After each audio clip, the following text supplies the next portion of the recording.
Does anybody remember that video? You know, that video? The one where I said I'm never modding one of these again? I just got so mad. I shattered the catch, everything. Anybody remember? Anybody? Oh boy, I did 3 videos on it even. And I just like the Sharpfire so much better. And they're much more available. I mean, especially now that you can't find them on the shelves anywhere. Well, Gavin Fuzzy did me the great honor of making the SPAMF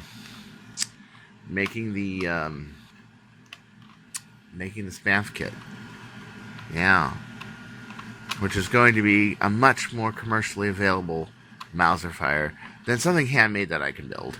And I really am very, very happy about that. So today, we're going to take this apart. We're going to review it. He sent me one for free, given that I pay postage, and I did. And OC Nerf also got one. He did one too. And yeah, we are going to go to war today and take this whole thing apart. There's our grip right there. I'll probably paint this a matching color. And I'm thinking about painting this gold. This inside part, gold. And also, another thing I like about the Falcon Fire is that this outside part is a paintable plastic. On a Sharpfire, it's not really all that paintable.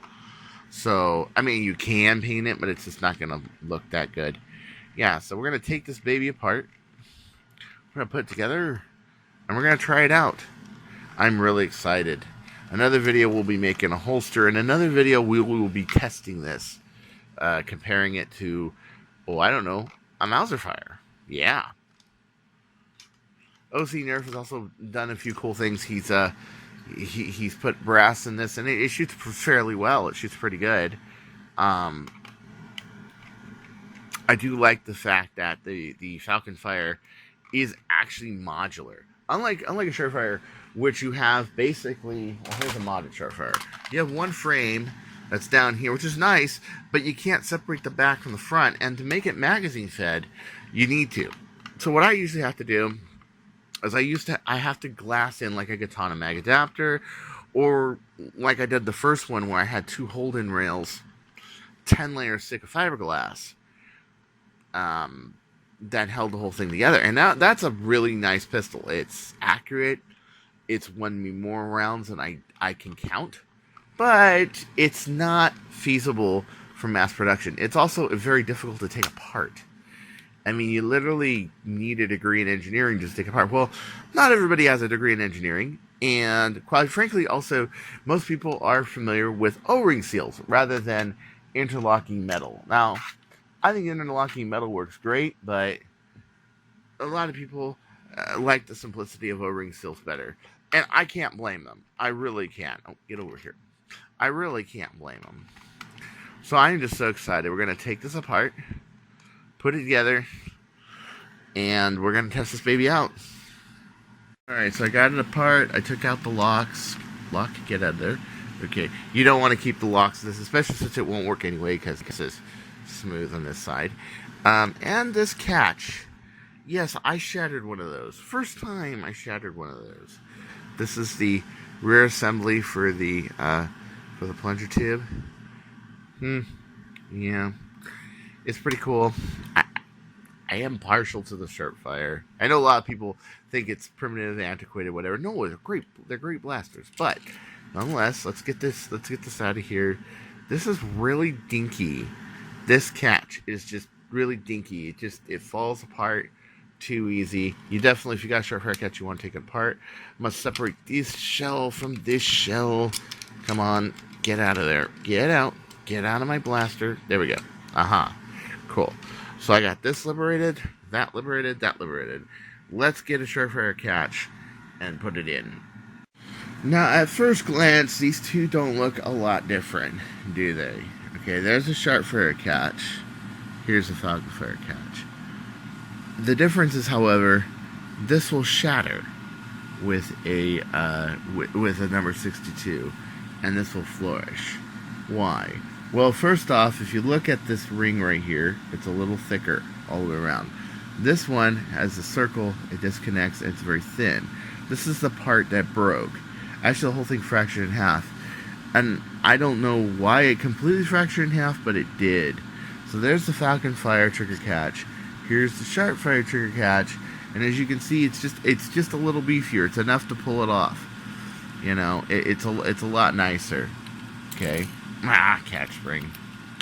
Yeah, this doesn't need a stronger catch spring for the reason that it's a pivot catch, so you're fine. But yeah, this is so much nicer.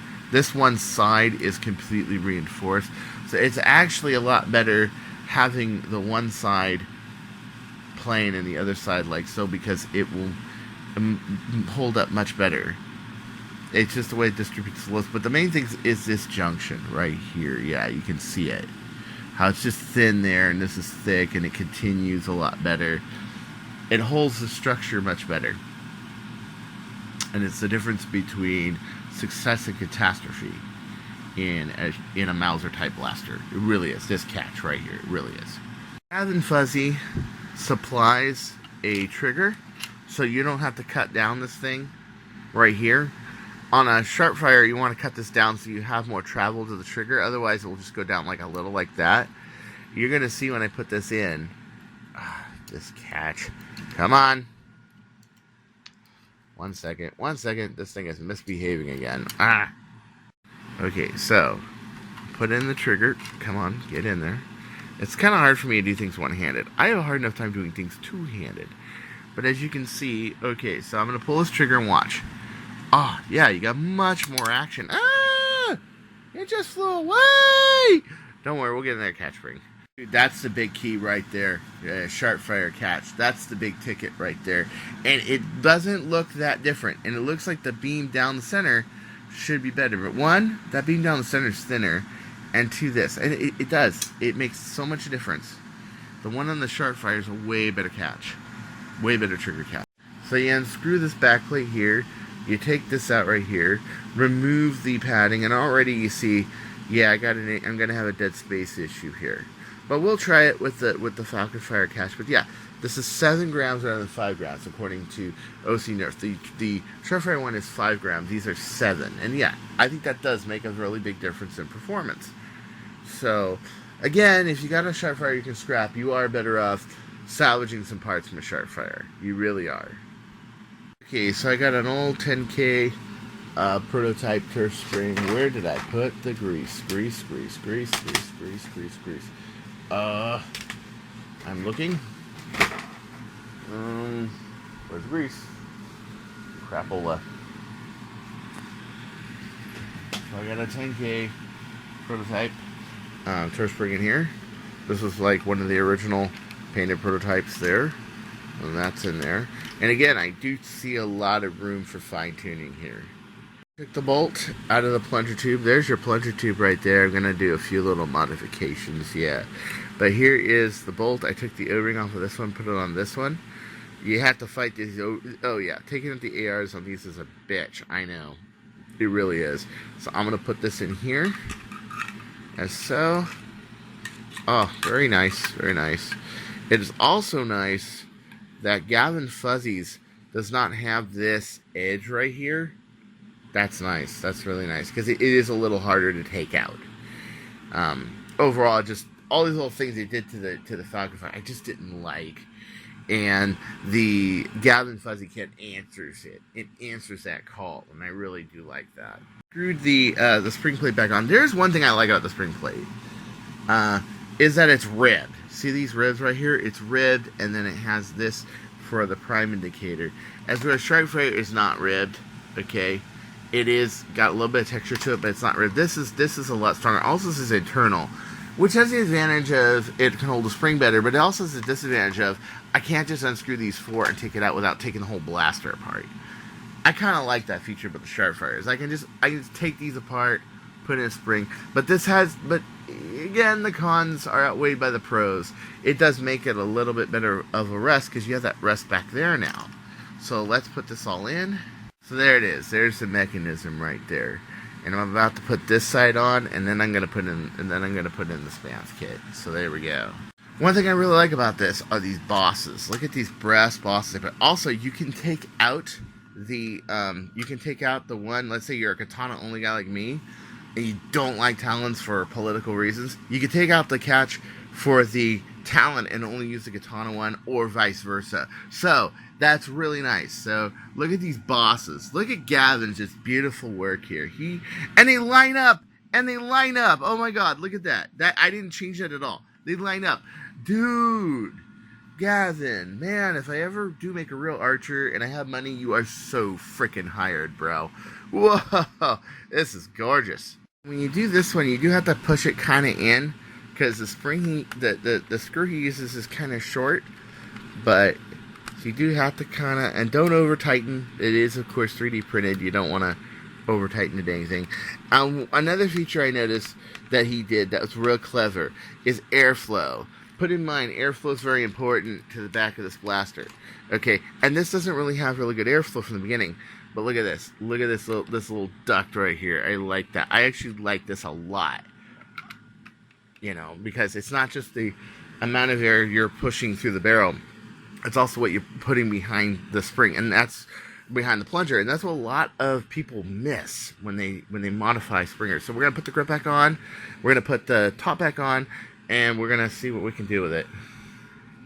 This is a little on the tight side, although that's good because you don't want that shaking around. Also, I'm going to paint this gold and this gold because I like gold. Everybody knows that.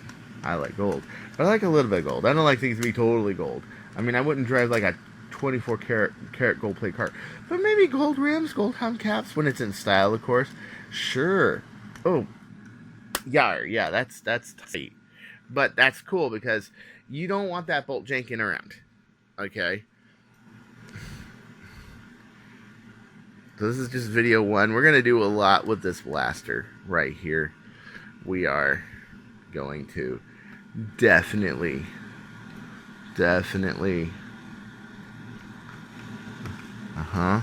be real careful not to over tighten, because that's something you don't want to do with 3D printed stuff. Alright. Believe it or not, this isn't a bad color combination. You got the white, the orange, the blue. If this was like orange or white, well, probably orange, it would actually look like really cool. But I'm gonna go gold, and I think I'm painting this gold too. So anyway, first prime, not bad. This is my release. It's a little tight, but I can sand it. Okay. So we're gonna load some Adventure Force foam packies in here, and I think I'm gonna rapid fire this thing. At the same time, I'm working on like the Batgirl pistol video right at the same time. And let's see here. Ooh, I like that. Ooh, a 10K really does rock. But again, I recommend it. It just doesn't have the grip. See, Sharpfire has a grip to it. And then when you're going forward, you put your thumb back here and you have it. That's one thing that I would want to change. Is I would probably want to make this some kind of a T-handle, you know. So it doesn't have a backstop. I wish this had a better backstop. It does lower the profile, but it's still a little yeah, you know. And of course, unlike my Mauser fires, you can actually load from the top. But the Mauser fire has that guide there because it is brass all the way through. This has 3 tightening rings on the PETG, and it has a bit of a loose fit. So it is made for feeding a lot more than it is for firepower accuracy. But it's still got a pretty good amount of power, especially when you're using the thicker Adventure Force foam. I highly recommend you use thicker foam. You do not use like Elite, you use 13mm foam. It does work a lot better with this, I think. I think if I went thinner foam, I would have a lot more air bypass on this. But actually, for my darts, I may not even brass this. For my darts, this is perfect. The front sight's a little low, and that's too, of course, when you're firing raising. And also, I would consider sanding these. And the reason is it kind of gets in the way of my sight picture. I'm used to seeing 2 back grooves and 1 front. Not like 2 back grooves, 2 mid grooves, 1 front groove. Yeah, you know. But, you know, if it floats you, it floats you. Me, personally, I think I'd get rid of it. I like that. Look at the color combination. You know, you got the orange, you got the blue, you got the... It almost looks really cool, especially with a katana mag, with an orange katana mag. The detent on the back doesn't because of that middle part, it doesn't have that knockback like if you have with a sharp fire. But that may change where you really feel that. You really feel it locking in. Okay, that might change with a sharp fire catch. I have to be honest. But, oh, wow, it feels good. It has bounce. It's not, I was thinking this is going to be front heavy because it's all 3D printed. It doesn't really. Okay, maybe it's a little more front heavy than one. Well, it's not really. You want to know why? Because these are laminated. So this is heavy. These are always heavy. And this has it's actually a little more heavier in the front. And it actually makes it aim easier. I like that. Ooh. I really think that the SPAMF is really more the everyday person's Mauser. And to be honest, that's your market. And so, I just wish it had... it's the grip. It's Nerf, okay? I wish they had made that with a backstop. I'm so used to having that backstop there and holding it like this and back forth, priming it like so. And so it does feel... This feels weird. This grip, however, feels awesome because you got this thumb over part here. I got the nice center of gravity here. Oh, I can't wait to make a holster for this. This is really beautiful. Gavin, you did a wonderful job with this blaster. I have one recommendation. You want to hear what it is? Make yourself your very own lower, dude. I'm serious. Make yourself your own lower, and then make yourself a tube. So, like 3D printed, but then find some common, brass and put it on the inside and put it in the front and make it so the front doesn't have a stop. That this is your stop. This part right here is your stop, okay? And then I would just 3D print around that, and then I would possibly make a plunger. Now, plunger's going to be hard, because the plunger needs to be tough. I mean, if you could find a way to, you know, CNC that, CNC the trigger catch, and then make a metal plunger, oh, dude, that'd be badass. But this is, and look at the print quality on this. Absolutely gorgeous, beautiful. Thank you so much, Gavin, and thank you so much, Jay, for giving me this Falcon Fire and making this possible.